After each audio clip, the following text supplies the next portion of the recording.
Merci pour cette invitation. D'abord, je voulais dire un petit mot sur Pierre Péan, qui est mort l'an dernier. Pierre Péan était une personne qui inspire toujours l'admiration, le courage et la force chez autrui. Il a respecté, c'était une personne qui respectait la dignité des Africains, qui a aussi réussi à éclaircir l'histoire de l'Afrique contemporaine, une histoire souvent en ombre.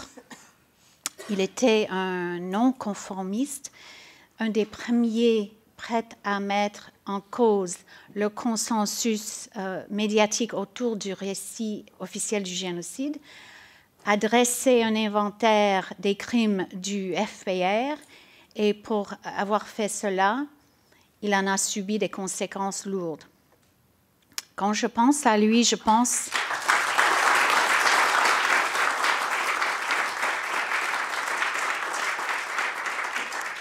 Oui, merci à Pierre Péan. Quand je pense à lui, je pense au proverbe « Ne vous inquiétez jamais de qui sera offensé si vous dites la vérité, mais demandez-vous qui sera induit en erreur, trompé et détruit si vous ne le faites pas. »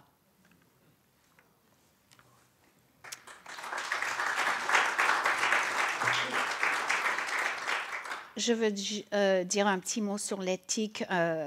Je n'ai jamais nié le génocide contre les Tutsis et je ne nierai jamais le génocide contre cette ethnie. Au contraire, je considère qu'il faut enquêter davantage pour découvrir comment les Tutsis de l'intérieur ont été sacrifiés en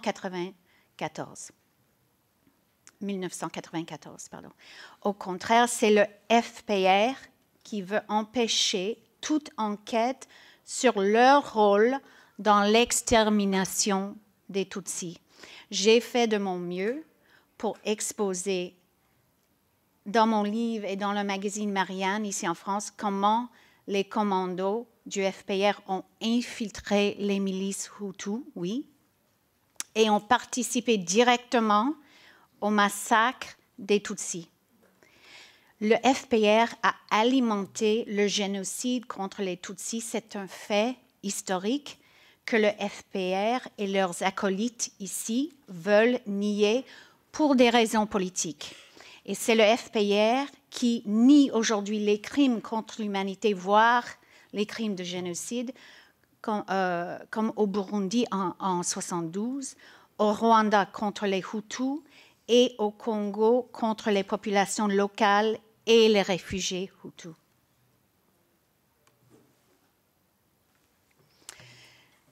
Monsieur Hubert Védrine a dit quelques propos sur l'histoire. L'histoire est révisionniste.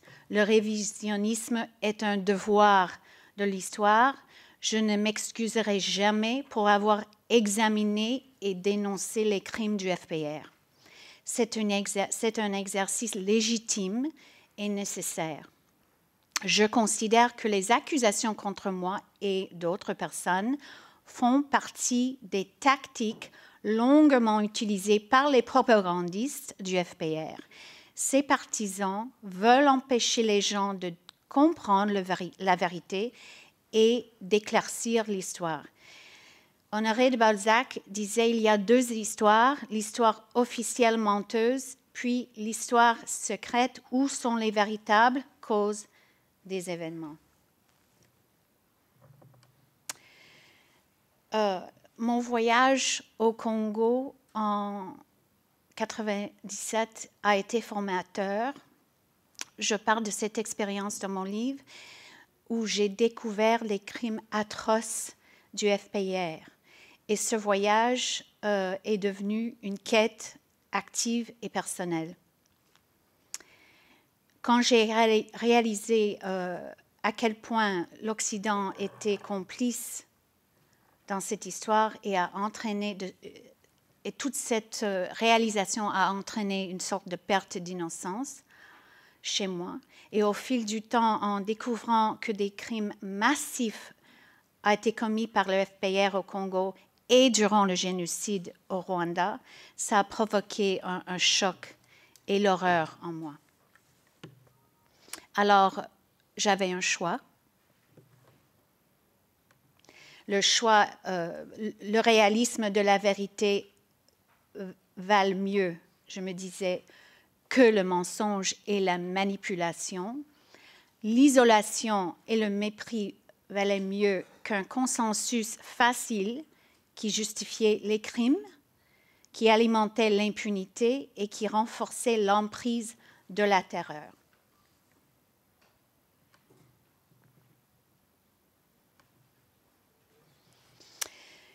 Paul Kagame tire sa légitimité du récit officiel qui prétend que ses troupes ont stoppé le génocide et instauré la paix au Rwanda. Plus de 25 ans après, ce récit reste relativement intact, même si les spécialistes politiques et militaires en Occident, au sein de l'ONU, connaissaient les faits. Connaissaient à l'époque et connaissent maintenant. En mai 1994, l'ONU recevait des rapports précisant que les soldats du FPR tiraient sur la population Hutu, poignardaient des civils et fuyaient dans l'est du pays, et le FPR jetait les corps dans le fleuve Kagera. La communauté internationale, y compris les ONG, n'ont pas condamné le FPR à l'époque. Ils n'ont pas dénoncé les crimes publiquement et, au contraire, a laissé les médias raconter des mensonges. Par exemple, que les corps qui flottaient dans le fleuve durant le génocide en mai, juin et juillet étaient des Tutsis, même si le FPR contrôlait la zone depuis la fin avril. C'est parmi les plus sérieux mensonges car on imputait ces massacres aux Hutus et il s'avère que les victimes dans cette zone étaient en réalité des Hutus tués par le FPR. Aucune enquête ou poursuite n'a été réalisée. Les faits, l'ONU recevait des infos et du renseignement durant le génocide que le FPR invitait les civils Hutus à des réunions et les massacrait. Aucune condamnation à l'époque, aucune poursuite. Ces actes ont été occultés. D'une manière systématique, le FPR a rassemblé la population civile Hutu sur les camions remorques et les a acheminés vers le camp militaire de Gabiro, dans l'Est, et dans d'autres endroits dans la forêt à Kagera, où les civils ont été tués, enterrés ou brûlés.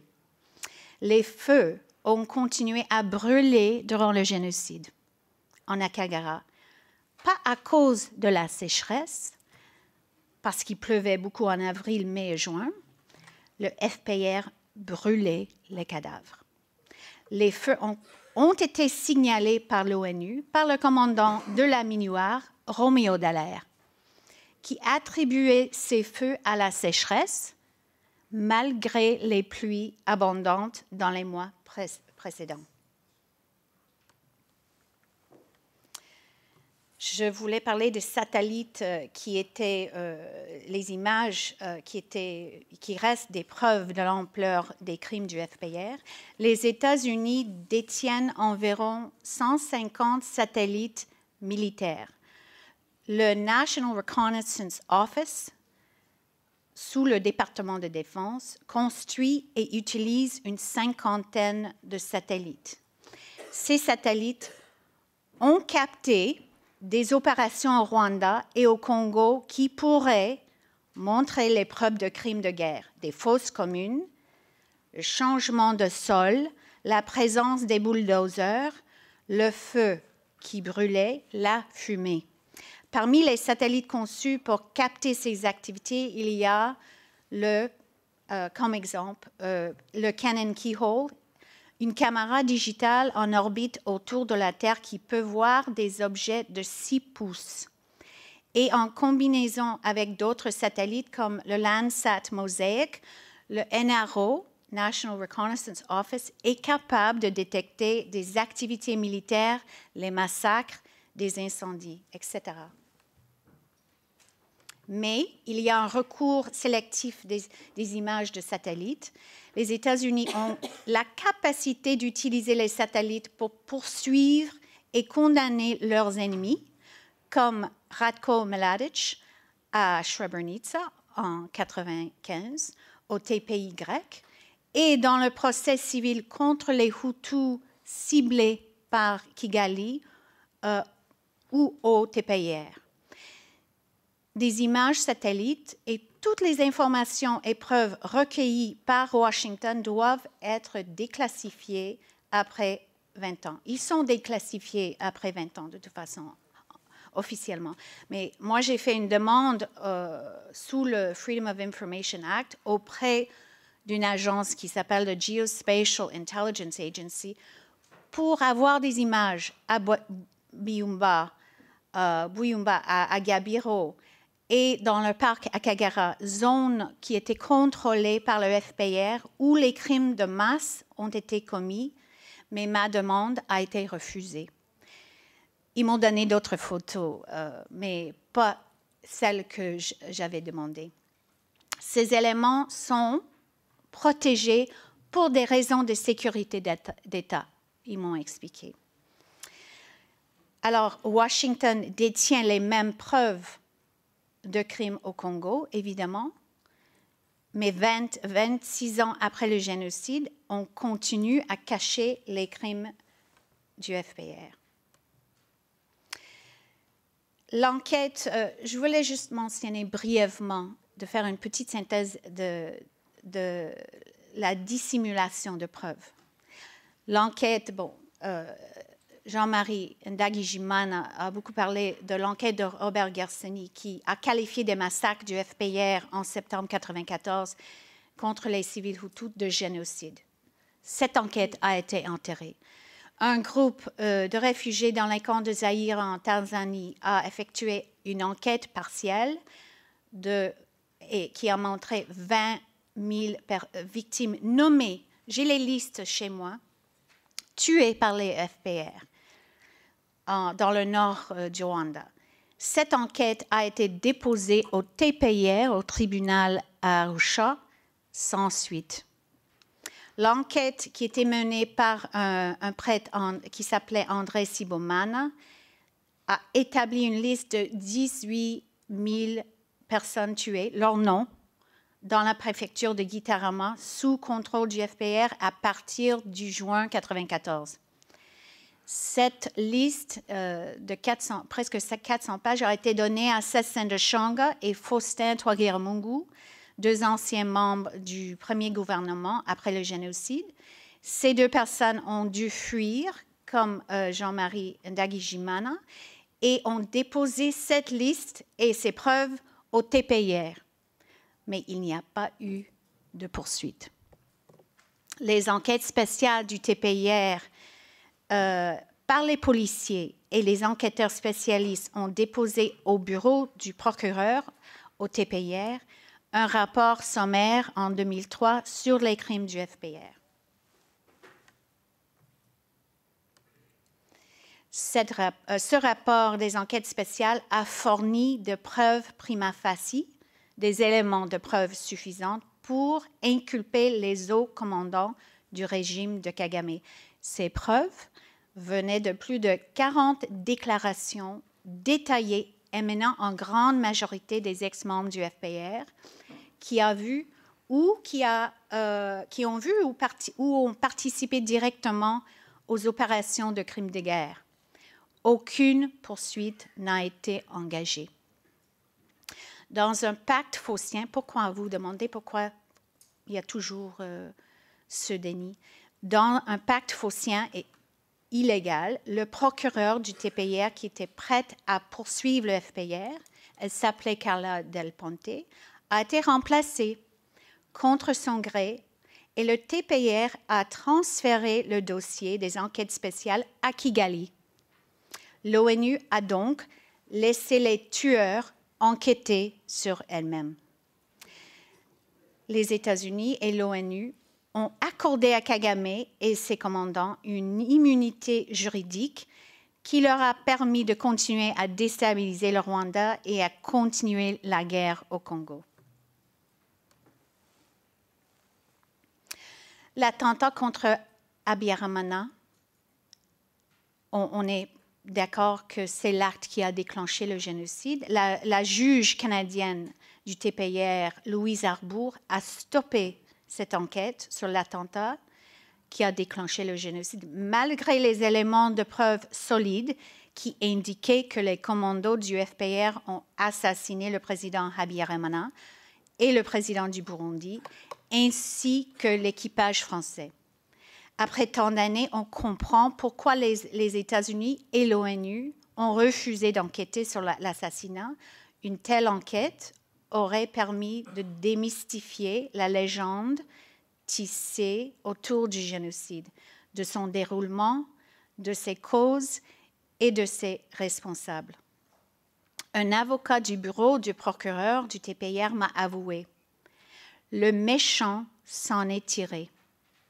Il parlait de Kagame, même si le colonel Bagassora, qui dirigeait de facto l'armée rwandaise après l'attentat, avait sa part de responsabilité. Je me souviens, l'avocat chevronné du bureau du procureur m'a dit ces mots. C'est le FPR qui a abattu l'avion. Tout le monde au TPIR le sait et tout le monde le savait déjà à l'époque. Il y avait une abondance d'éléments à charge qui auraient normalement pu être utilisés pour poursuivre les auteurs de crimes exécutés par le FPR. La raison pour laquelle ils n'ont pas été pris en compte tient à la nature de la chaîne de commandement et de contrôle opérationnel, laquelle mettait Paul Kagame en position d'autorité directe sur les massacres. Par conséquent, en dernier ressort, c'est Paul Kagame qui aurait été inculpé, il m'a dit. Il estimait qu'une conspiration malveillante a contribué à mettre un terme à l'enquête sur l'attentat ayant coûté la vie de Habyarimana afin d'éviter l'inculpation de Paul Kagame et ses chefs de guerre du FPR pour leurs crimes. La justice internationale a fait obstacle à la manifestation de la vérité en faveur du FPR, ce qui constitue un délit pénal. Le TPIR, surtout, est devenu un instrument d'injustice. Et on peut dire ça aussi de la CPI, qui, depuis sa création depuis 2002, avait des éléments solides pour inculper Kagame pour avoir soutenu les milices au Congo. L'appui d'une conspiration malveillante. Les Africains souvent me demandent pourquoi ce déni de justice, pourquoi ces efforts de détruire, cacher, dissimuler, minimiser ou justifier les énormes preuves qu'ont commis le FPR. Pourquoi se demandent-ils leurs vies n'ont pas de valeur? Pourquoi, en voyant le nombre de morts et la barbarie au Congo, la communauté internationale continue-t-elle à applaudir et financer le Rwanda et invite son chef à Davos et dans les universités Ivy League aux États-Unis? La stratégie endgame de l'Occident nécessite un recul historique. Helen Epstein a parlé clairement de l'appui de l'Ouganda après le coup d'État en 1989 qui a amené Omar el-Bashir au pouvoir et Washington qui voulait à l'époque atténuer l'influence islamique sur le continent africain. Le Soudan étant déjà un pays d'intérêt et riche en pétrole. Alors, c'était à ce moment-là que les États-Unis ont commencé à financer en milliards de dollars l'Ouganda, un pays aux intérêts géopolitiques américains. Et c'est à la fin des années 80 que l'Ouganda formait des soldats et fournissait des armes au FPR pour envahir le Rwanda à partir d'octobre 1990. Alors l'aide militaire des États-Unis aux rebelles Tutsis était dissimulée. Les États-Unis, tout de suite, ont fermé les yeux sur la campagne de terre brûlée menée par le FPR dans le nord de Rwanda pendant presque 4 ans. Cette guerre d'invasion a créé le contexte du génocide en 1994. Le jeu d'échecs avait commencé. Kagame et Museveni sont devenus des nouveaux pivots géostratégiques pour l'Occident. Et les multinationaux qui voulaient avoir accès à 24 trillions de dollars de richesses minérales, pétrolières et en gaz naturel au Congo. Au début des années 90, la production de cuivre et cobalt, minerais clés pour les secteurs électroniques et aéronautiques, avait chuté sous Mobutu. Durant la guerre froide, Mobutu a reçu des milliards de dollars en partie de la CIA. Corrompu, intransigeant et imprévisible, Mobutu est devenu un fardeau plutôt qu'un atout politique pour les intérêts capitalistes occidentaux. Changement de régime au Zaïre, Washington a soutenu la campagne militaire menée par Kagame et ses rebelles et a aidé à la planification de l'invasion de Zaïre en 1996 pour renverser Mobutu. L'ambassade américaine à Kigali a joué un rôle important dans cette planification. Il y avait une fourniture d'images satellites et communication au AFDL, aux rebelles de Kagame, par une société qui s'appelait Bechtel, une entreprise d'ingénierie souvent en liaison avec la CIA. Les multinationales minières comme Tenke Mining, qui était basée au Canada, et American Mineral Fields ont aidé à financer les rebelles et ont bouclé des accords avec eux avant le renversement de Mobutu. En mai 1997, en même temps que les rebelles de Kagame massacraient des réfugiés Hutus à Bandaka, dans la province Équateur, avant la chute de Mobutu, les hommes d'affaires et un fonctionnaire d'État haut placé ont organisé un voyage à Lubumbashi pour conclure des accords. Le fonctionnaire était Robin Sanders, le directeur des affaires africaines pour le National Security Council à Washington. Sans ambiguïté, Kagame a ouvert le corridor de richesse au Congo et le peuple congolais et les réfugiés rwandais de l'ethnie Hutu ont été sacrifiés.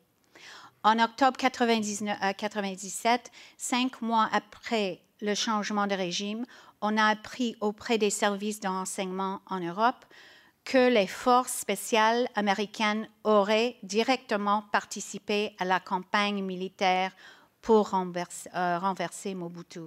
On a vu à quel point Washington et ses lobbies ne voulaient pas d'enquête menée par l'ONU sur les massacres des réfugiés. La responsabilité pénale est claire. Le gouvernement américain et certains individus haut placés dans les rangs de l'ONU sont complices d'avoir aidé et encouragé, j'utilise ce mot, aiding and abetting, les crimes du FPR au Congo. Le Sahel comme nouveau terrain de guerre en Afrique. Dans la campagne contre la terreur au Sahel, les États-Unis avancent leurs pions pour contrôler les réserves et la production des métaux stratégiques mondiaux et les réserves du pétrole et gaz naturel. En 2019, Washington a élaboré un plan pour garantir l'approvisionnement en minerais, car la Chine a menacé d'en restreindre l'accès. Le plan d'action identifie 35 éléments stratégiques, dont l'uranium, le titane et les terres rares. le Pentagone cherche à s'approvisionner en Afrique. Le gadolinium est utilisé dans les piles à combustible ou l'imagerie. Le dysprosium est utilisé dans la composition des aimants et dans les barres de contrôle nucléaire. Le néodyme dans les moteurs et les turbines. Le Rwanda est un pays clé dans la campagne contre la terreur, fournissant des casques bleus au Soudan, Mali et en Centrafrique. Le Rwanda est actuellement le 3e plus gros contributeur de personnel militaire aux opérations de maintien de la paix de l'ONU.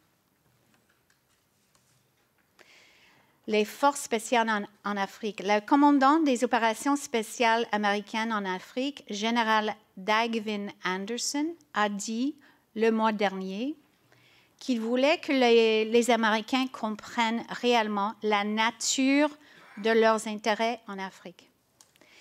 Il a dit qu'il faut prendre en compte l'accès à ces minerais rares qui sont cruciaux pour le secteur des technologies.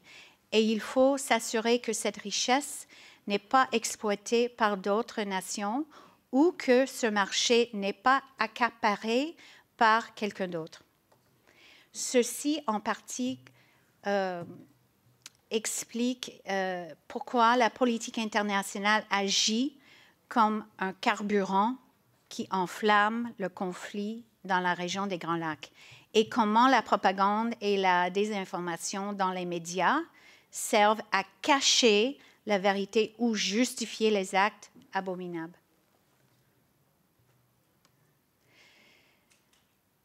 Malgré cette politique, réelle politique et les éléments incontournables des relations internationales, nous avons toujours un devoir de manifestation de la vérité. L'effort doit continuer malgré les ingérences politiques et le déni de justice par les tribunaux.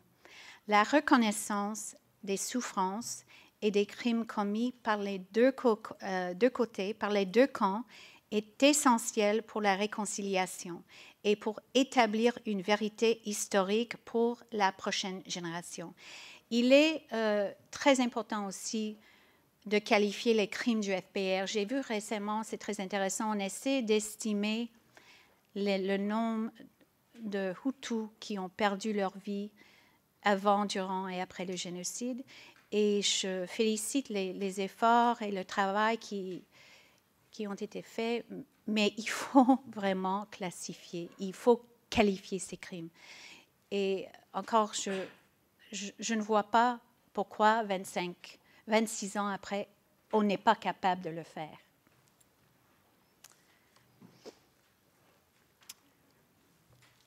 L'autre raison qui me paraît évidente pour laquelle il faut exposer et qualifier et poursuivre les crimes du FPR, ce sont évidemment les guerres interminables au Congo.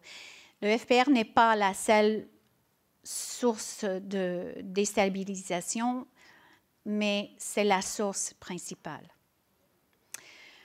Au Kasaï, en 2016-2017, plus de 5000 Congolais ont perdu la vie et 1 million ont été déplacés au Kasaï, une province riche en diamants, où un chef de guerre, un commandant dans l'armée congolaise, qui s'appelle Eric Ruhoimbere, ordonnait les massacres.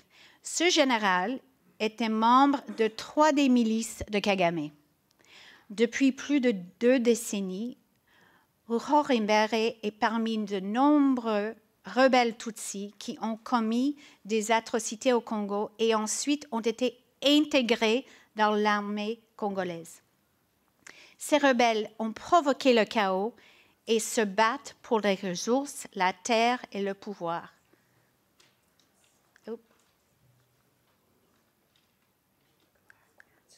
Yeah. Pardon.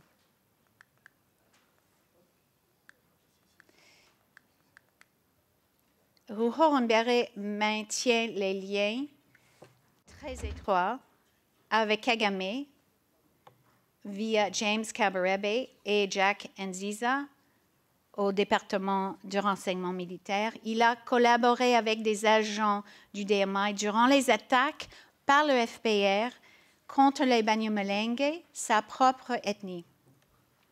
En 2017, deux experts qui travaillaient pour l'ONU, l'Américain Michael Sharp et la Suédoise Zaida Catalan, ont été sauvagement massacrés pour avoir mené une enquête sur la violence au Kasaï. Je voulais juste terminer avec un mot sur l'extermination du peuple nandais à Beni. On a mentionné Beni ce matin. Les réseaux criminels du M23, une milice de Kagame, sont toujours actifs au Congo. L'ancien directeur du renseignement général Delphin Kayimbi, récemment mort en détention, a été un membre de l'AFDL, les rebelles de Kagame, en 1996, et a fait du recrutement en 2017 pour le M23. Il aurait organisé aussi le recrutement pour la milice ADF qui mène une campagne de terreur et qui tue presque tous les jours avec les méthodes du FPR à Beni, dans le Nord Kivu. Je reçois des images, des photos presque tous les jours, des images des enfants, des femmes et des hommes qui ont été tués par soit des machettes ou agafuni, les houes. Et on coupe l'os occipal ici. Ce que le FPR avait fait durant le génocide et après, ce sont des tactiques du FPR. L'objectif de cette campagne, c'est de s'emparer de la terre et de l'exploiter. Je termine avec une citation de Jean Jaurès, son discours à la jeunesse en juillet 1903.